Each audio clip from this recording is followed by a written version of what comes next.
大家好，做水煎包不要再提前发面了。今天给大家分享一个水煎包非常好吃又简单的家常做法，以及它的和面技巧和详细配方，特别的省时又省力。做出来的水煎包个个都是底部焦香酥脆，表皮非常的松软，馅料鲜香味又美。出锅连吃5个都不过瘾。其实做法非常简单，下面我们跟着视频看一下是怎么做的吧。首先我们先来和个面。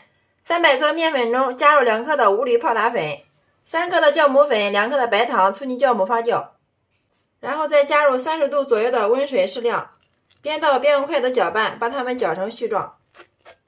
全部搅成絮状之后，然后洗干净小手，下手给它揉成面团儿。最后我们一直给它揉成一个不沾手、稍微偏软的面团，像这样就可以了。刚刚揉好的面团不是很光，所以我们给它盖上盖子，放一旁给它松弛5分钟。大家切记，不是醒发哦。利用这个时间，准备一只好看的小碗，向里面打入2颗正宗的母鸡蛋，用筷子充分的给它搅拌均匀。接下来炒锅加油烧热，倒入鸡蛋液，趁还没有定型，用筷子迅速的给它搅散，炒成鸡蛋碎。鸡蛋炒至定型之后，有条件的话再加入一把虾皮，既增加营养又补钙。利用余温再给它炒一下，这样更能激发出虾皮的营养。最后我们把鸡蛋炒成像这样就可以了，再给它盛回碗中放凉备用。然后再准备一把邻居奶奶送的韭菜，洗干净之后控干水分，然后改刀把根部给它切去不要，再给它切成韭菜碎。切的时候大家给它尽量切碎一点。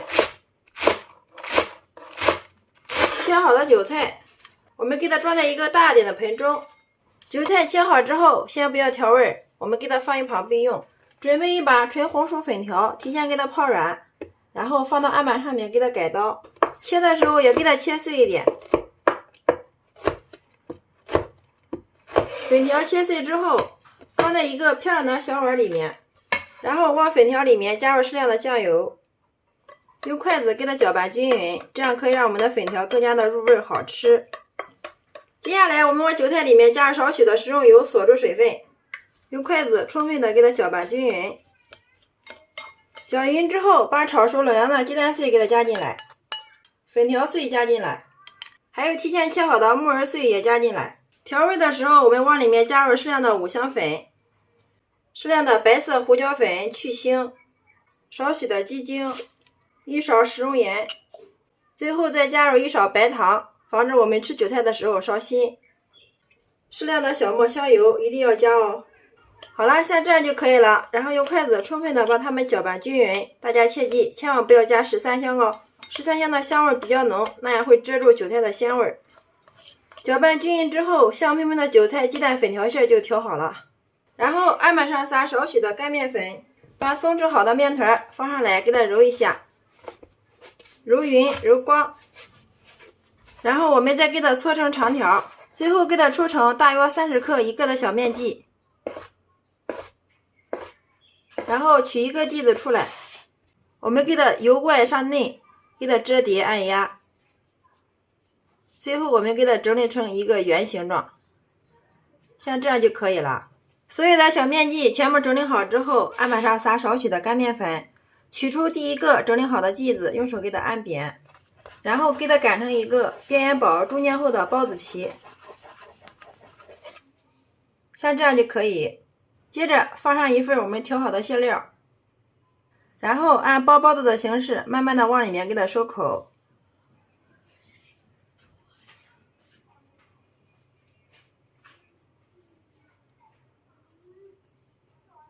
全部包好之后，把尾巴处给它捏牢。好了，像这样一个水煎包的生胚就做好了。接下来电饼铛预热刷油，然后把我们做好的水煎包的生坯均匀的给它码放到里面。放的时候2个生坯之间给它留够足够的空间，这样在醒发的过程中它不易粘连。刚好做了1锅，全部放进来之后，然后盖上盖子，放在这里给它醒发10分钟。10分钟之后，我们打开盖子看一下，这个时候我们的生胚已经发了，用手摸起来轻飘飘的，能快速回弹，像这样就说明好了。然后我们给它开小火慢煎，把底部给它煎至金黄。拿一个生坯看一下，底部煎至金黄，像这样就说明好了。好，这个时候我们往里面加入没过生坯的1/3的清水，然后上面盖上一个玻璃盖，开水煎包模式给它煎15分钟。我们在做水煎包的时候，上面的盖子最好选择这种玻璃盖，这样可以随时观察里面水的情况，直至把里面的水分给它收干就可以出锅了。时间到了之后，我们又焖了2分钟，然后打开看一下。哇，好香啊！一股浓浓的韭菜香扑鼻而来，太香了！大家看一下，特别的蓬松暄软呀。然后往上面撒入白白的黑芝麻，既增香又好看。再撒入适量的葱花，点缀一下，太漂亮了！拿一个让大家看一下，看一下，表皮非常的松软，底部焦香酥脆，颜色金黄金黄的，看着就非常的诱人哦。有没有馋到屏幕前的你呢？哇，忍不住了，先来替大家尝一下。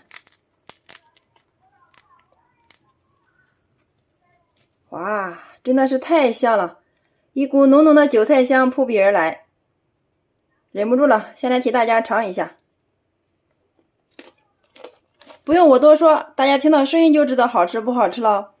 底部焦香酥脆，表皮非常的松软，里面的馅料鲜香味优美，韭菜颜色翠绿不变，里面加入了鸡蛋、虾皮、粉条、韭菜，营养搭配也是非常的全面。因为又是发面的，特别适合家里的老人和孩子吃哦，特别的柔软好消化，即使凉了也不硬。每次水煎包这样做，就连挑食的宝宝出锅都连吃5个都停不下来，真的是太香太好吃了。喜欢吃水煎包的朋友可以收藏起来，有时间做给家人尝尝吧，保证让你吃一次就忘不了，学会就能开店哦。好啦，今天给大家分享水煎包的方法就到这里啦。大家若感觉我的视频对有所帮助的话，麻烦动动您发财的小手，帮忙评论转发支持一下吧。非常感谢你的观看与支持，我们下个视频再见。